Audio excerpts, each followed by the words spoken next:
కర్కాటక రాశి వాళ్ళకి గృహ సంబంధమైన విషయాలు, ఆర్థిక అంశాల మీద ఎక్కువ శాతం దృష్టి కేటాయిస్తారు. ఆ విషయంలో కొంత ఘర్షణ, కొంత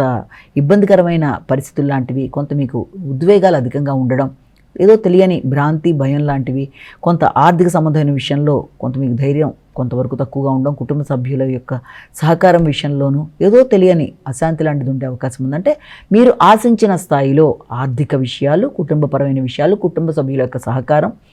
లేదేమో అన్న భావనతో కావచ్చు, లేకపోతే వృత్తిపరంగా ఆశించిన స్థాయిలో ముందుకు వెళ్ళే విషయంలో ఎదురవుతున్న చిన్నపాటి సమస్యలు, ముఖ్యంగా సంతానవర్గం యొక్క అభివృద్ధి విషయంలో ఎక్కువ శాతం దృష్టి కేటాయించడం, అలాగే మానసిక ప్రశాంతత విషయంలో కూడా మీకు కొంత మిశ్రమ ఫలితాలు ఉండడం బట్టి కొంత ఘర్షణాత్మకంగా ఉండే వాతావరణం ఉన్నప్పటికీ కూడా కొంత మీరు మెడిటేషన్ లాంటివి చేయడం, ప్రశాంతంగా ఉండే పరిస్థితులు మీరు క్రియేట్ చేసుకోవడం, చక్కటి మ్యూజిక్ లాంటిది వినడం, భావోద్వేగాల్ని కంట్రోల్ చేసుకుంటూ ముందుకు వెళ్ళడానికి చేసే ప్రయత్నాలు మొదలైనవి చేసినట్లయితే చాలా వరకు ప్రశాంతంగా ఎలాంటి సమస్యనైనా మీరు సంపూర్ణంగా పూర్తిగా దాన్ని అధిగమించి చక్కగా దాన్ని ఇది చేసుకోవడానికి అవకాశం అనేది ఉందని మనం ఇక్కడ భావించవచ్చు.